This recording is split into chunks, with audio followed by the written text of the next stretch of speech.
Hello everyone and welcome. Today I'm going to present a video where Garry Kasparov was playing against Viswanathan Anand. This was in the Tal Memorial. I believe it was the first Tal Memorial in Riga in 1995. At the time, Garry Kasparov was the world champion and Anand was actually the challenger. And this was the last game they played before their world championship match in New York at the World Trade Center. So this game had a lot of interesting connotations to it. And we'll just kick right into it. So Garry Kasparov is playing with the white pieces and Anand is playing with black. So Kasparov kicked off with 1e4, Anand played e5, and then there was knight to f3, hits the pawn, knight to d6, defends the pawn, bishop c4, and bishop to c5.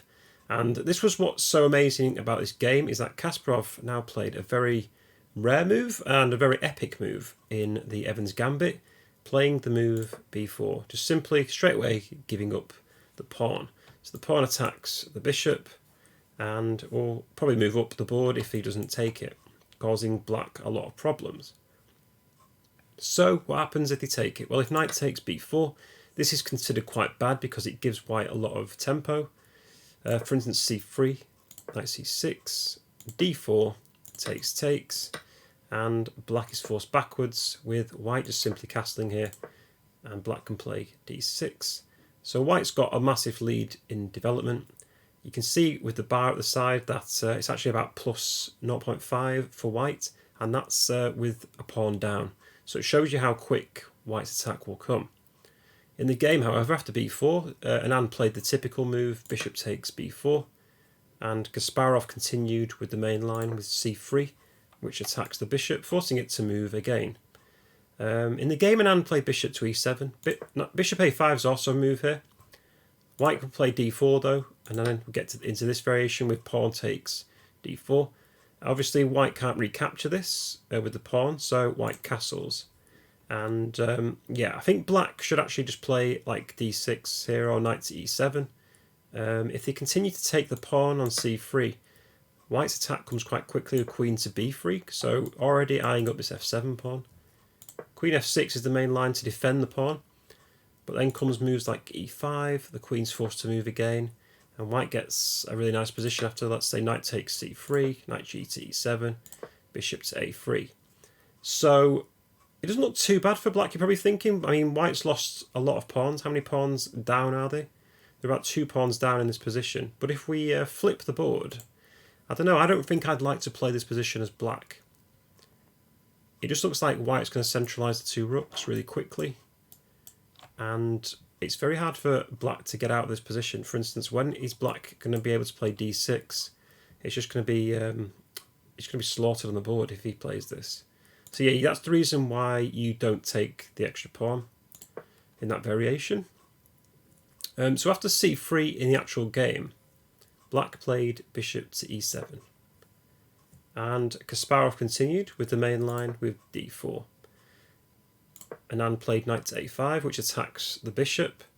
Now, there's 2 main moves here you can play. Knight takes e5 is one of them, followed by a trade. But I don't think Kasparov really wanted to do this.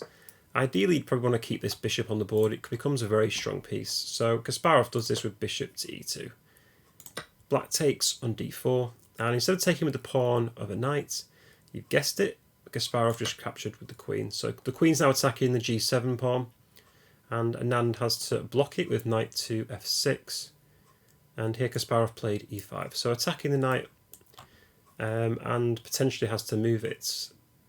Saying that if the knight does move here, knight to g8, white gets a very nice position with just queen g4, let's say g6 and queen to f4.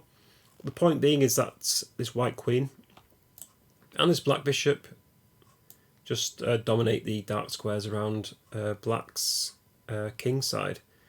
So even though they're a pawn down, the computer also gives this as really good for white, again showing the strength of this opening. After e5 though, Anand played the best move. It's actually an intermezzo move, knight to c6, so attacking the queen and forcing Kasparov to move it. I thought this was actually an interesting move. I don't know where I would move this queen to if I was white, but I really like Kasparov's next move. It doesn't seem logical, but he plays queen to h4. And I say it's not logical because it comes up against a discovered attack against this bishop on e7.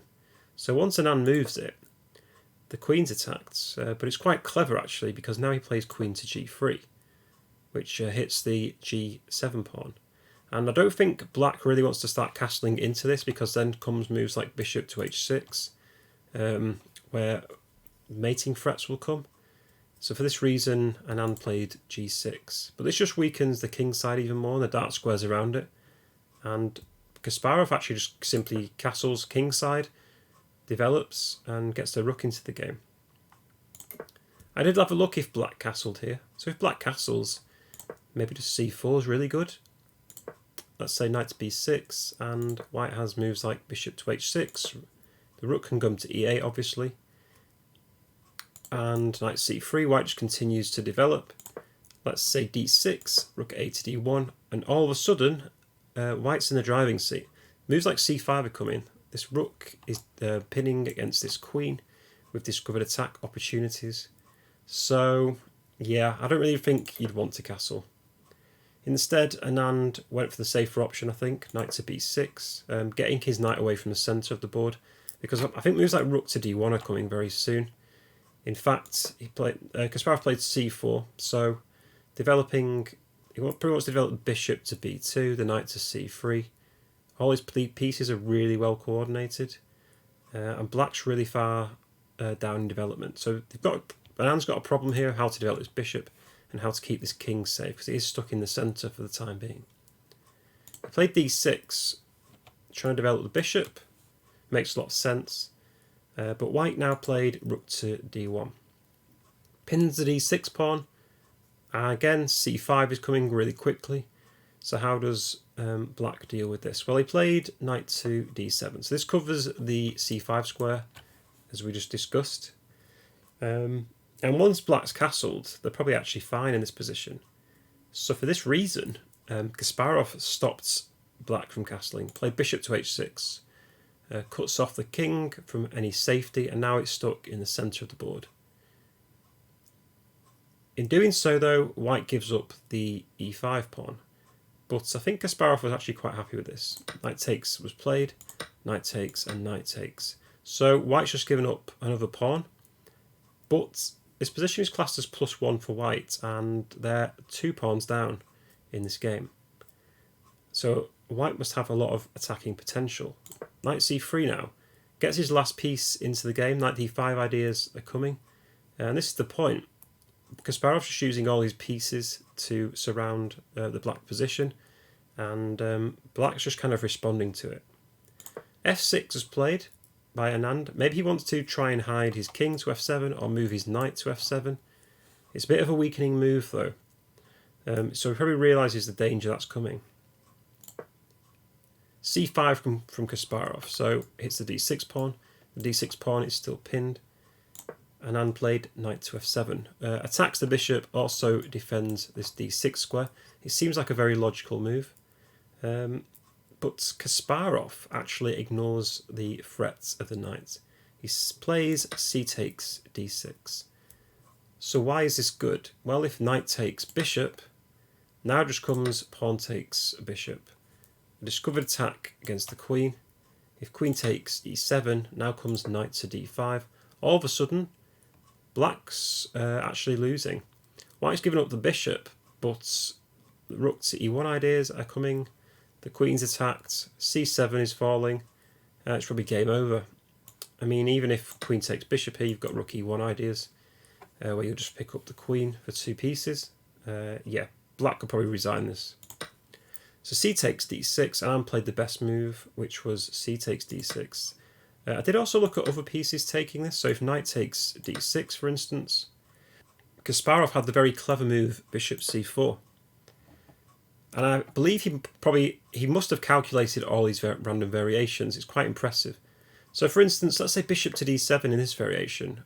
White can smash in with rook takes d6 unbelievably, because if bishop takes rook e1 check, if the bishop goes backwards, then there's knight to d5. The king is just trapped. These 2 bishops just rake down the board and just stop the king from going anywhere. Similarly, after c takes d6, there's also bishop takes d6, but again, bishop b5 check, c6, and bishop to f4. The bishop on d6 is falling. Okay, black may continue in this with pawn takes bishop, but then just comes bishop takes d6, and knight takes d6, and white's just crashing in with rook takes, and there's no really way for black to defend this position. So c takes d6 was a brilliant move. Anand played the best move. Pawn takes d6 in response, but now queen to e3, pins the e7 bishop, protects his own bishop on h6. And let's say black was really greedy here, black tried to play g5, then just comes bishop to h5, pins the knight, and moves like knight to d5 are coming in for white. Anand's not a greedy person though, he just played knight takes h6, Kasparov responded with queen takes, bishop f8 hits the queen, and white gave a check. Now there's two moves here, there's basically king f7 which was played in the game, so I'll quickly look at why queen e7 was probably not played, because then you just play queen to d2. You don't trade, instead moves like knight to d5 are coming in really quickly, and rook to e1 as well. Let's say bishop d7 for instance. Rook e1's really strong with a discovered attack against the queen and the king.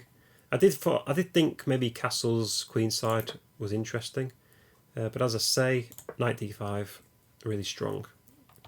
Rook c1 is coming. If the queen moves, this move like queen to a5, also attacking c7, threatening mate. It's not very good for black.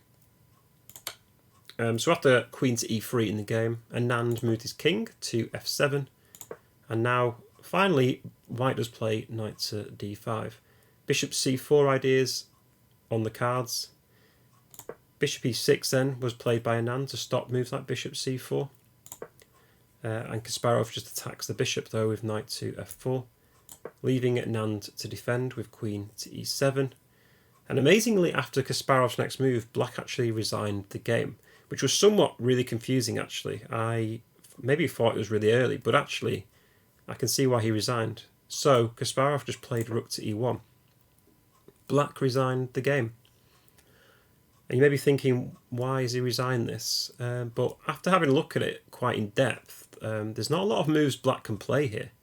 If the bishop moves, this black bishop ever moves, let's say bishop to h6, then there's this amazing bishop c4 idea. So the bishop is actually pinned, because then we'll pick up the queen.